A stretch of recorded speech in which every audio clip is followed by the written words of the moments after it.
La siguiente es una producción de 360podcast.sb. A continuación, Historia Azul, la historia de El Salvador.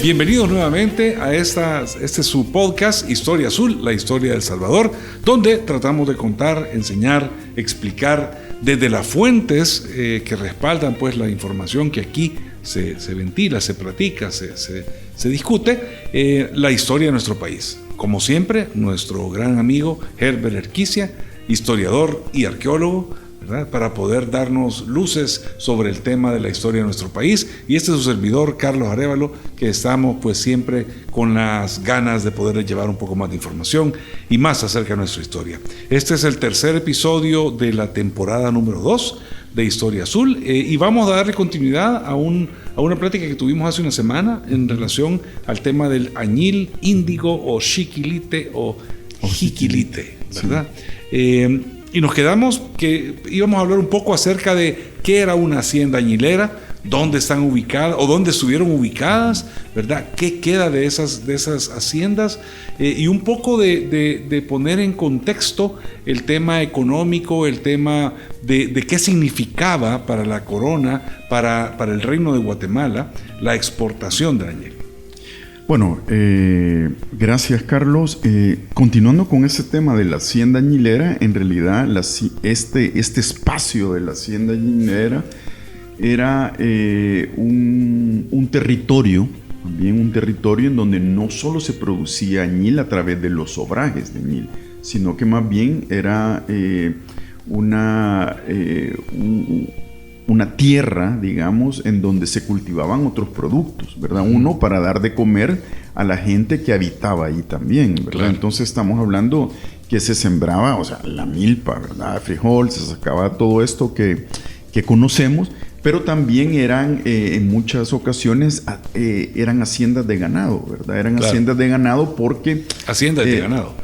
Sí, haciendas de ganado. La hacienda añilera, digamos, era un espacio mucho más complejo que la finca añilera. Que solo la producción del añil, ¿verdad? Primero había siembra de añil, luego había el espacio de los obrajes, que era la parte industrial, en donde se extraía el añil de la planta del jiquilite. Pero también, al mismo tiempo, de allí se generaban cosechas de maíz, de frijol, de otros productos, obviamente que se dan en la zona, también caña de azúcar, y por otra parte era una hacienda ganadera. ¿Por qué? Porque con este ganado obviamente se le daba de comer a la gente que trabajaba por temporadas, ¿verdad? Por temporadas en la hacienda añilera, y también del cuero que se extraía de estas reses se hacían, digamos, una especie de bolsa, ¿verdad? En donde, o como cartuchera, digamos, en donde se ponía el añil para exportación, ¿verdad? Ya cuando era el producto final. Entonces... ¿Y el producto final era un polvo? ¿Era una pasta? Era un polvo, ¿verdad? Un polvo, pasta más o menos. Bueno, un polvo en realidad. Claro.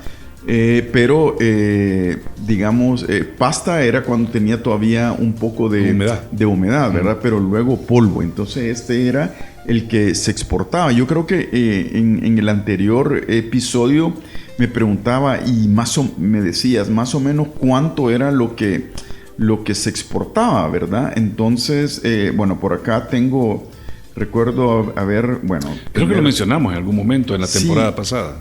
Tener una información, por ejemplo, en 1631 del reino de Guatemala, o sea, Centroamérica, digamos, exportó a España 35,000 quintales de tintas, ¿verdad? Entonces estás hablando de y eso que todavía en 1631 estaba, no era el gran apogeo del añil, sino que el gran apogeo del añil comienza de 1750 hasta más o menos 1810, ¿verdad? Uh-huh. Con algunos altos y bajos que tienen que ver con alguna guerra que se estaban dando por el comercio y esto y lo otro. Entonces, con la mismo eventos, digamos, que se dieron, por ejemplo, en Guatemala, como el sismo, el terremoto de Santa Marta de 1770. Que movió la capital hacia donde actualmente está. Entonces todo esto también influye, ¿verdad? Pero estas eran las grandes cantidades que se estaban brindando. Algo muy importante es que en la hacienda añilera, uno siempre se imagina que está el señor hacendado, ¿verdad? Y con sus capataces ahí, esto y lo otro. En realidad era fumándose un puro. Fumándose un puro, ¿verdad? En realidad era una comunidad como mucho más compleja, porque tenía sus... digamos, había, como te decía, el puntero, que era el especialista. El puntero es como el catador del vino, claro, ¿verdad? Entonces el puntero era el maestro cervecero. El maestro cervecero o el catador el sommelier. Sí, exactamente. Entonces el puntero era el que le daba el punto, ¿verdad?, al añil. Y habían categorías de añil, o sea, el sobresaliente, el flor, y así lo que sucede también con el café, ¿verdad? Claro. Con el café. Entonces, en ese sentido, había toda una, digamos, una diferencia de trabajos, ¿verdad? O sea, desde el que sembraba el añil, ¿verdad? Porque también, ojo, una de las cosas interesantes del añil es que, como es por temporada, prácticamente utilizas todo el arbusto, ¿verdad? O sea, utilizas las hojas y algunas partes del arbusto que son verdes, pero lo volvés a sembrar el año siguiente, y esto resulta que necesitas la semilla. Entonces la semilla, la que en las, ¿cómo se llama? En las fuentes se denomina como mostaza, esta semilla también era un producto de intercambio. Entonces, en las ferias añileras, que las había en Chalchuapa, las había en San Miguel, las había en ¿cómo se llama? En Apastepeque, por ejemplo, era muy, muy importante. Obviamente, Zacatecoluca, San Vicente, no solamente era feria en donde te vendían el producto final del añil, sino que también la semilla. Y te vendían otros productos que eran comerciales, o sea, productos comerciales de en la época colonial, ¿verdad? Entonces eran ferias muy importantes donde allí se congregaba una serie de gentes que venían de diferentes partes de Centroamérica y de México, ¿verdad? Entonces eso volvía a estos espacios de alguna manera cosmopolita, ¿me entiendes? En el sentido de que había mucho comercio, y este comercio también no solamente era por parte de los españoles, porque uno piensa que los españoles era el único hacendado, si también habían ladinos, también habían mulatos que eran parte de esa producción, ¿verdad?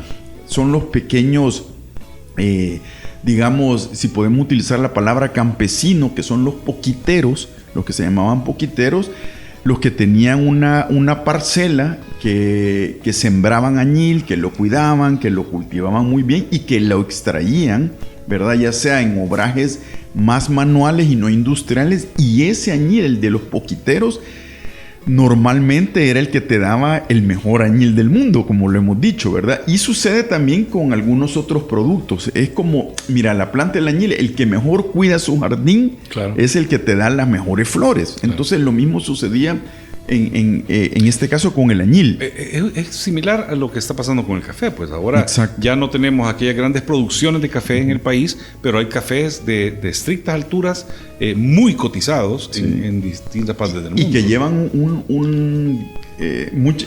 unos componentes, componente ecológico, componente claro, no sé qué, de claro, mano de obra, y que se ha hecho.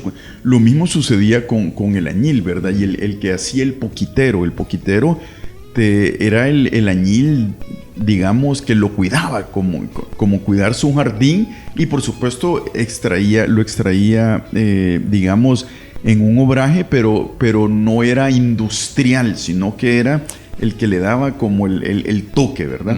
Eso en cuanto a los poquiteros, pero también yo creo que es importante mencionar que cuando vemos si cerráramos los ojos y nos imaginamos ese San Salvador colonial del siglo XVIII, en 1750, más o menos 1760, estamos viendo un espacio en donde casi todo el mundo giraba en torno, la economía giraba en torno al añil. Todo tenía que ver con el añil. O sea, era un monocultivo, pero habían obviamente otras, ¿cómo se llama? Otras producciones, pero giraban en torno al comercio del añil, a la economía del añil, si es que le queremos llamar. Y en ese sentido, como te digo, étnicamente también, ya para el 53, 1753, los indígenas ya pues podían cultivar su añil, ya podían trabajar en el añil. Podían ser poquiteros. Ya podían ser poquiteros. ¿Y qué tantos pobladores originales, indígenas, se tiene un dato de cuántos eran finqueros o hacendados? Propiamente, porque no podemos pensar que únicamente los criollos o los españoles tenían propiedades. Claro. ¿Verdad? También claro. habían indígenas que tenían sus tierras, las habían tenido durante no sé cuántos años, ¿verdad? Y eso pues obviamente no iba a terminar de primas a primeras, pues siempre es ese tipo de desarrollos locales económicos viene acompañado de unas cuotas de poder y de poder, claro. Y de poder también gestionarse en la comunidad de productores, ¿verdad? Al final, me imagino que así como era la corona española de organizada, sí. Habían cuotas, ¿verdad? Habían claro. Mínimos que alcanzar para obtener sí. Beneficios fiscales, beneficios, premios, aumentar sí, la cuota de exportación, sí. Porque al final, si todo se concentra en un intermediario mayor, uh-huh. Que en este caso pues son los brokers, ¿verdad? Uh-huh. Que podían haber existido en España, ¿verdad? Y habían compromisos con Alemania, con Francia, con otros países de comprar cierta cantidad, pero no se alcanzaban las producciones, era problemático. Sí, entonces debió haber existido algún tipo de incentivo. Sí, eso es posterior, ¿verdad? Con claro. Alemania, con Francia y esto, pero lo que has tocado un punto bien importante, porque hay una línea de producción, obviamente. Claro. Y comienza con el que cultiva el añil, ¿verdad? Con el que cultiva el añil, con el que lo cosecha, con el que lo cuida, con el que lo lleva a la hacienda, y la hacienda, o sea, es como cuando benefician café, ¿verdad? Claro. La hacienda lo extrae y todo, y luego se vende el hacendado, ¿verdad? En este caso, o el que compró la producción, lo vende en las ferias añileras. Y ahí, ¿quién lo compra? Lo compran los comerciantes guatemaltecos. Y los comerciantes guatemaltecos lo venden a los comerciantes gaditanos, o sea, de Cádiz, de la península. Y esos son los que se llevan, obviamente, la mayor parte del pastel, claro. del pastel económico, ¿verdad? Pero en ese sentido,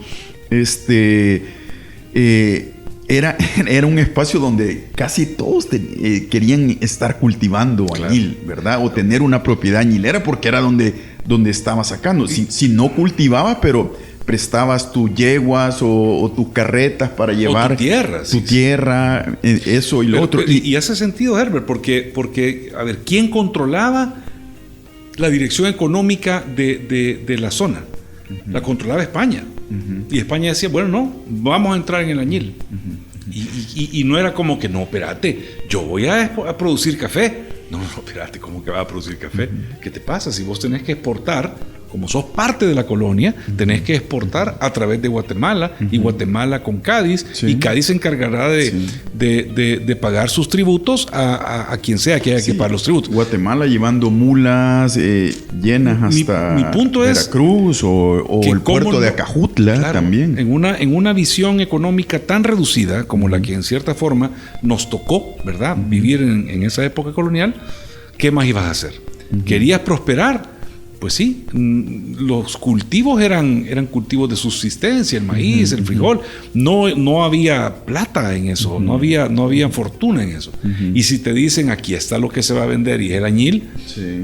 y España te dice, esto es lo que es. O sea, estás dentro de esa cadena. O estás ahí o estás fuera. Dentro de esa cadena. Fíjate uh-huh. que es tan interesante porque, bueno, y hay que hablar, hay una élite añilera, claro. ¿verdad? Esa élite añilera, hay una élite añilera local, que es la productora, digamos, en el caso de San Salvador, y está la élite añilera comercial, que claro. es la guatemalteca, ¿verdad?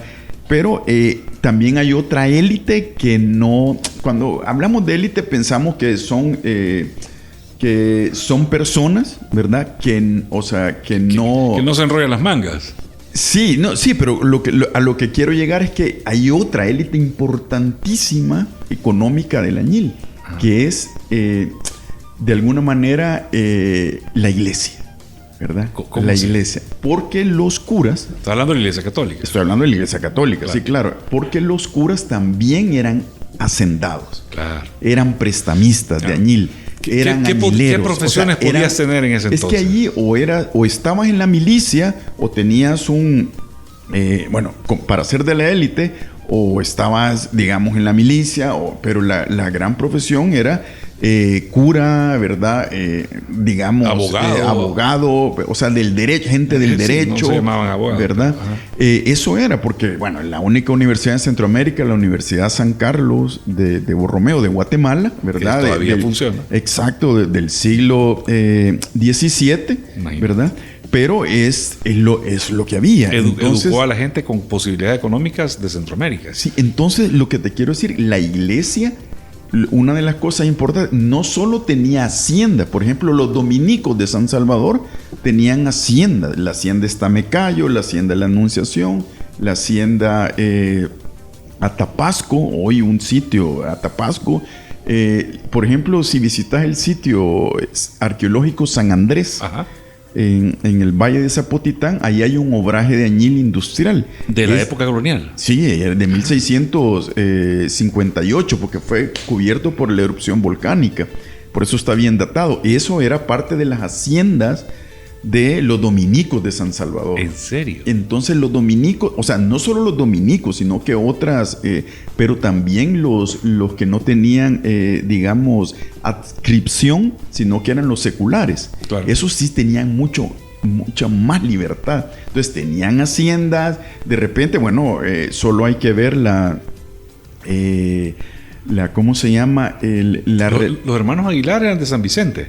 Los hermanos Aguilar eran de San Salvador, Sí. fíjate, pero del norte de San Salvador. Ahí. Pero, digamos, los hermanos Aguilar, Matías Delgado, Arce, otra familia, estaban emparentados. Estaban emparentados porque pues, si se casaban entre las élites. Claro. Unos eran militares y otros eran, por lo menos en la época ya de final de la colonia, y otros eran, ¿cómo se llama? Curas, ¿verdad?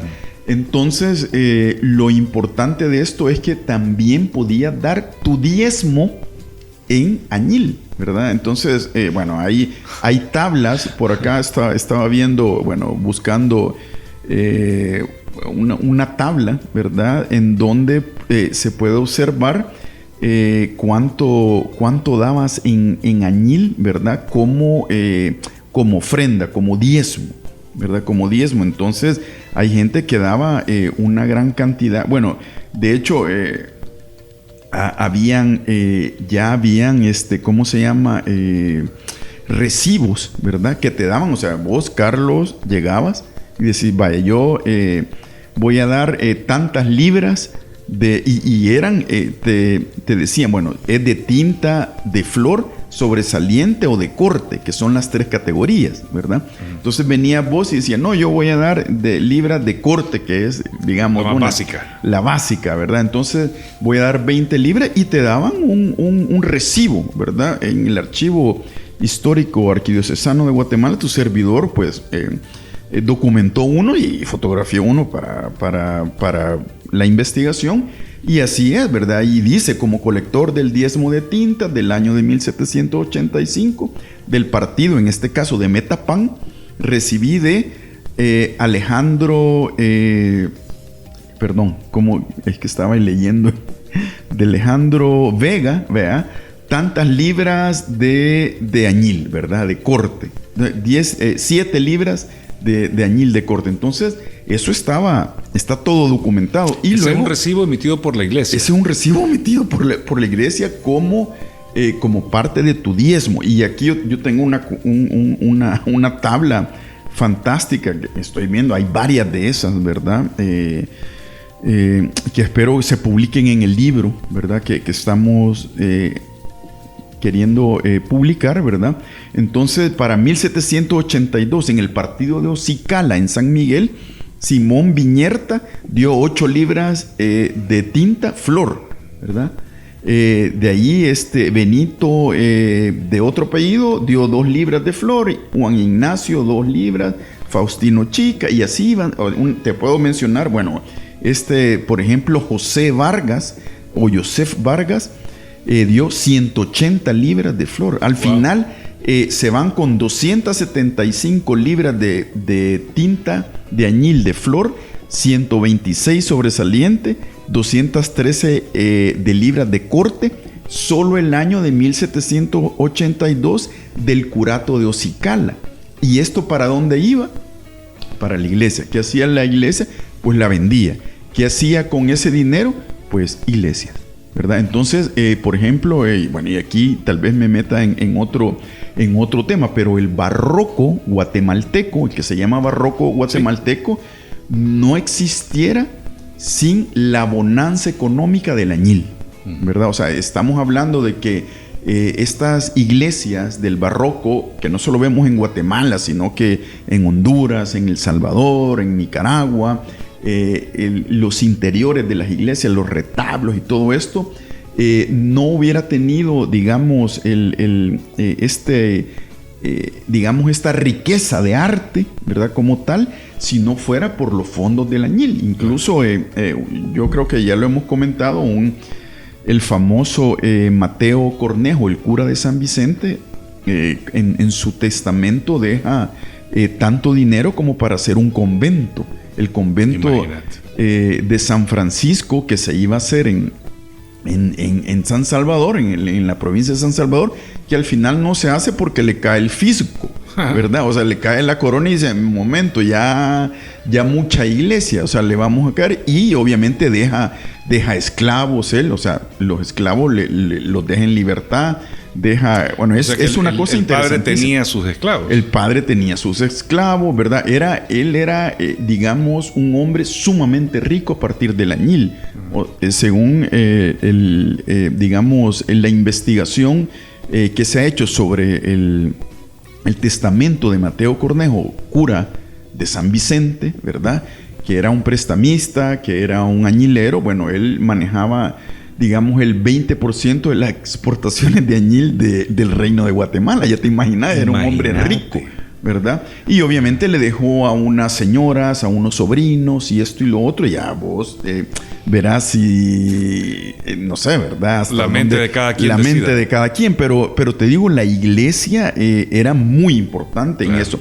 Y al final es que las comunidades tenían muchas veces más cercanía con la iglesia que con las autoridades en sí, ¿verdad? Y así, obviamente, hay otras élites importantes, como la de los vascos navarros, ¿verdad? Porque resulta que, bueno, en una época desde muy temprano en la colonia, tenían, digamos, permiso de venir la gente de Navarra, ¿verdad? Con la corona. Y luego, bueno, en el siglo XVIII hay bastante migración de vascos navarros a la América hispana, y justamente a Guatemala y bueno, al reino de Guatemala y sus territorios. Entonces, estos en realidad se vuelven comerciantes del añil. Entonces, el gran comerciante del añil, el que, digamos, yo creo que ya lo habíamos mencionado anteriormente, el que le cae a la gran producción que tenía Mateo Cornejo, es en realidad ¿cómo se llama? Aycinena, ¿verdad? Juan Fermín de Aycinena, ¿verdad? Que compra luego, cuando obtiene tierras, compra su marquesado, y es a partir de ahí el marqués de Aycinena, ¿verdad? Con tierras que compra, que él expone tierras que son del oriente salvadoreño. Entonces, porque para tener un marquesado necesitas también sustentar que tenés tierra, no solo viene de dinero y esto, ¿me entiendes? Entonces, detrás de esto hay también toda una cúpula empresarial vasco-navarra en el Reino de Guatemala. Eso está muy bien estudiado por varios colegas, y en el caso salvadoreño pues los encontramos en las fuentes, ¿verdad? 3 cosas. Uno, pues sin duda los salvadoreños de una forma u otra estaban un poco, me imagino, viendo que se iba toda esa plata, ¿verdad? Excepto algunos. Los sansalvadoreños sí, pero acuérdate que también tenían, o sea, había unos sansalvadoreños que por ejemplo, eran parte... no había una visión de país. No existía eso. No, pero de localidad sí. Sí, de localidad. Locales son locales, ¿verdad? Imagino que los sonsonatecos era otra comunidad diferente a los sansalvadoreños. Sí. Estamos claros. Pero eso es uno. Es decir, veían que Guatemala, que no producía la misma cantidad o calidad del añil salvadoreño, del añil de San Salvador. San salvadoreño. Sin duda veían que esa riqueza se quedaba diezmada, porque pues sí, allá quedaba una buena parte y solamente hacían el intercambio. Por otro lado, mencionás que Aycinena, que fue, pues estuvo en un gran periodo, ese apellido y esa familia estuvo en una transición enorme. Luego llegan a ser muy importantes en la política y en la iglesia del Reino de Guatemala. Claro, y mencionabas que tenía tierras en San Miguel. Sí, porque en el actual San Miguel de la Frontera, claro, pero mi punto es, cuando está el tema de la independencia, San Miguel es una de las zonas que no está muy a favor de independizarse. No está a favor. Pero claro, entendés ahora por qué. Es que hay intereses. Hay intereses. Bueno, de hecho, por ejemplo, uno de los grandes comerciantes del añil en San Miguel es un señor de apellido Molina. Ajá. Y él era compadre con Aycinena. Mira. Sus hijos los tenía... viviendo en la ciudad de Guatemala y estudiaban en la Universidad San Carlos de Guatemala. O sea, para decirte los vínculos, pues, o sea, los vínculos comerciales, y habían vínculos Pensemos de amistad. Que era un gran país, realmente era un gran país, no eran 5, 6, 7 países. Entonces unos dijeron, bueno, no, nosotros no nos queremos independizar o estamos a favor de los guatemaltecos y no de los sansalvadoreños, que esto quieren otra cosa. Sí, todas esas eso cosas tiene que ver después. No es que unos renieguen del ser salvadoreño actualmente, sino que hay que entender. No existía ese concepto. No existía ese concepto ni esa idea, sino que eran unas cuestiones más locales y dominadas por el poder económico y político también de cada espacio. Bueno, y lo tercero era, existe como un récord de esas familias, de esas personas que estuvieron, y cuántos de esos se convirtieron al siguiente monocultivo que ya era propio de las tierras independizadas.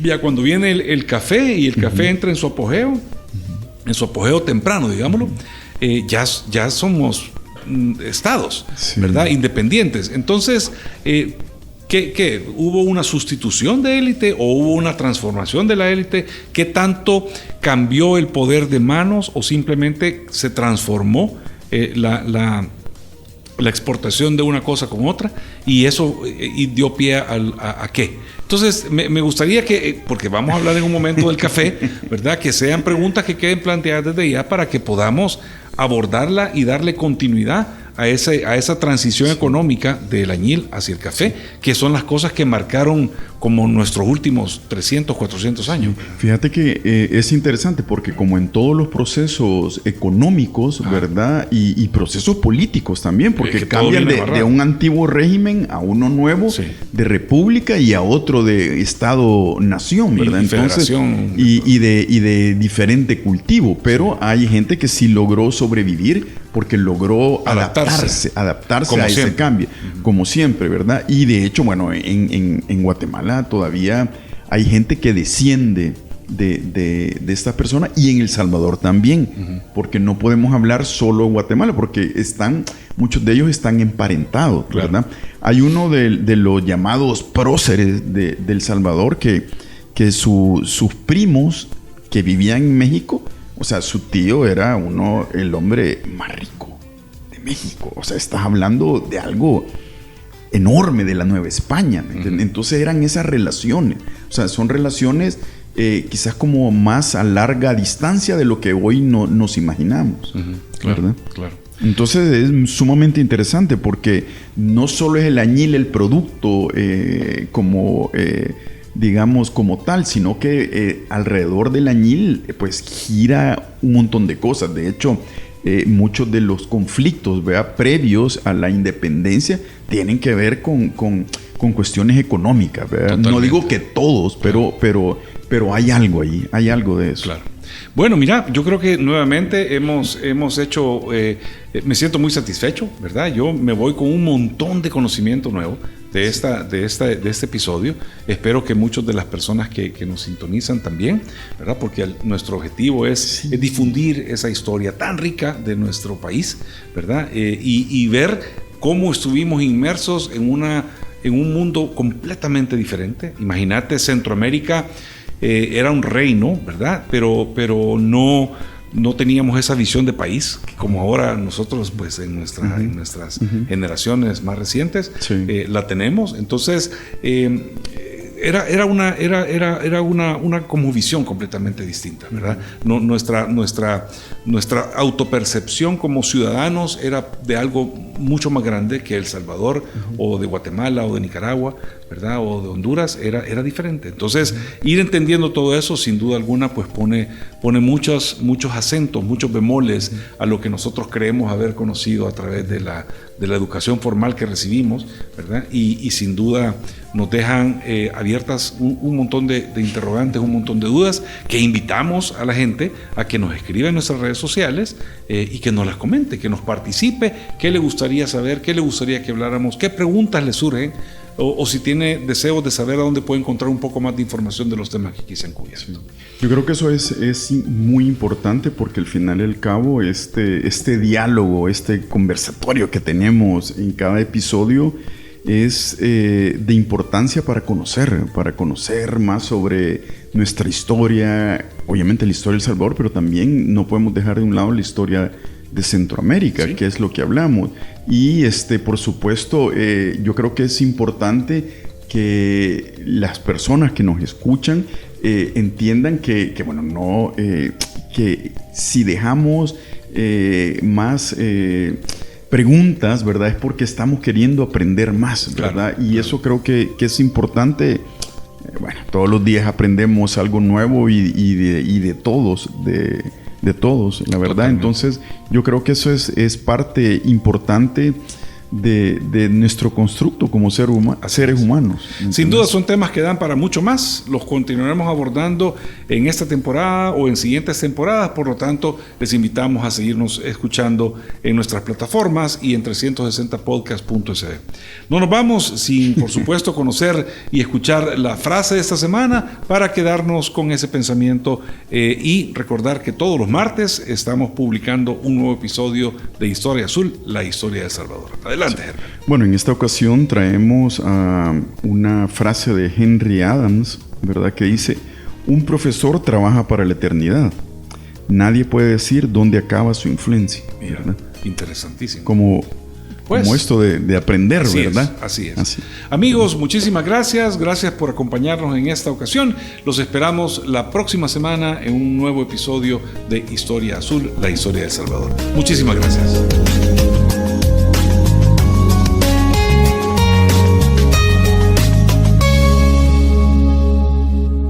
Esta fue una producción de 360podcast.sb.